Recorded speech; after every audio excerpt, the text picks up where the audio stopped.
風のように速く、猫のように忍び寄り、冬の雨のように致命的、主人の敵を撃つ。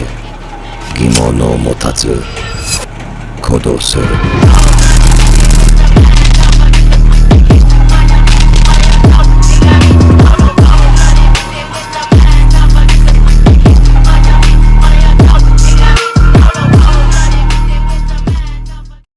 Hello everyone, it's Max again for Evike Europe Studios. I hope that you are doing well. PDWs are often used by players enjoying infiltration or as a backup replica for snipers. Amongst these PDWs, the most commonly seen are the P90, the MP7 as well as the MP9. Whose Airsoft GBB replica, made by KSC-KWA and distributed by ASG, is still a favorite among CQB players. But the MP9 now being discontinued, the Airsoft world needs a legitimate successor to replace it. Many manufacturers are currently on the line with their projects. And now it's time for me to present you one of the most serious contenders, the Vorsk VMP-1. If you're not familiar with Vorsk, it's an airsoft brand that designs exclusive airsoft guns for Neutral, an airsoft distributor. I was introduced with them guys from Vorsk sooner this year at IWA and most notably with the designer of the VMP-1. What struck me then is that it looks like the illegitimate offspring of the MP9 and the Mag-10. It's boxier than a MP9 and shares many of its features, and it's less crude than a Mag-10 at the same time. It uses KSC-KWA MP9 System 7 internals and is said to have many compatibilities with it. For instance, the charging handle of the VMP-1 is an improved version of the MP9's. The bolt catch lever is located at the same place, same for the selective fire button, but it's worth noting that there is no manual safety on it. Button pushed to the right is full auto mode, to the left it's semi-auto mode.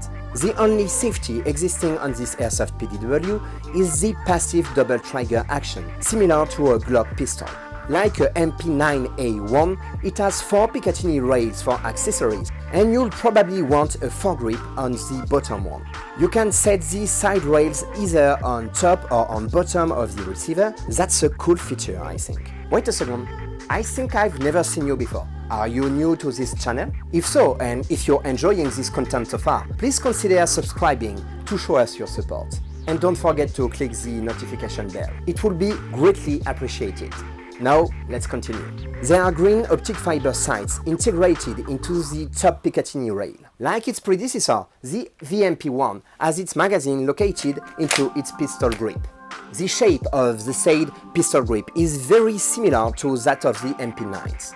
The magazine has a capacity of 48 BBs, which is okay for CQB in my opinion. Unless you're this kind of player that shoots at every corner with no reason. The magazines are compatible with the KSC-KWA MP9 and it can use its magazines too. The VMP-1's magazine have a polymer cover that can be removed without any tools, allowing you to give your airsoft gun a cruder look. Speaking about magazines, the only difference between the VMP-1 and the VMP-1X is the presence of another additional magazine with its cover in the package, as well as a proprietary spring-loaded Gas suppressor. Tell us what you think about this suppressor in the comments, because I think it's a dividing topic. This dummy suppressor can be mounted just by pushing and turning it on the flash hider, and removed by pushing, turn it and pulling it. Thanks Vorsk for making it that simple. And if you're not using this suppressor and prefer to use your own or another flash hider, the VMP-1 flash hider can be unscrewed by removing this screw first, revealing a 14mm negative threading. One of my favorite features on the VMP-1 is the foldable stock. It has a minimalistic design with Vorsk V cut inside, and it's really sturdy. And the butt plate can rotate at a 30 degrees angle on each side. It allows you to lean and peek around the corner and keep your VMP-1 in a vertical position. These features prevents your shot from deviating because of the hop-up effect. It won't be of noticeable use in CQB because you rarely reach the point where the hop-up effect must be taken into consideration. But when picking and shooting outside at a distant target, it will be really useful. To fold the stock, you must push it firmly upward and it will fold on the right side. Keep it pushed upward when doing so, or it will lock at a 90 degrees angle.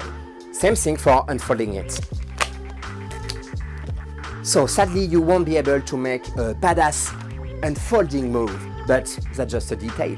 I didn't mention the materials used on the VMP-1 until then, but I think it's not time to say it. All the external parts, apart from the flash hider, the magazine, the suppressor and the screws, are made from high-density polymer. It's not an issue in my opinion because the polymer used is very well made and very resilient. Plus, it keeps the VMP-1 lightweight, with only 2.17 kilos with the magazine and without the suppressor.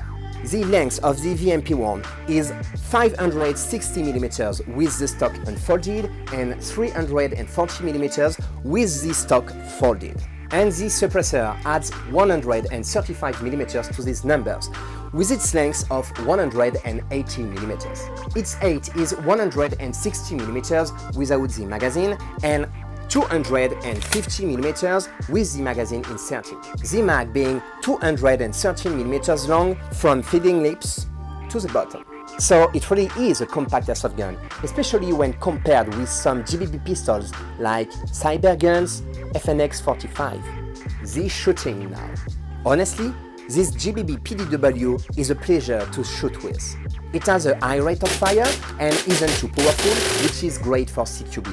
With 130 psi gas, it shoots between 330 fps or 1 joule and 300 fps or 0.8 joule with 0.20 bb's of course. The rate of fire is damn good, with almost 19 bb's per second, which is insane. It means that a fully loaded 48 bb's mag will be emptied in 2.5 seconds. It's faster than a real-life MP9. I've rarely enjoyed full auto so much, to be honest. I am usually a moderate shooter that shoots in semi-auto, but that thing, it woke up something that was hidden deep inside me. And that's all for today. Please leave a thumbs up if you like this video and share it to your friends. Stay tuned for next week's video, and until then, see you soon, Airsofters.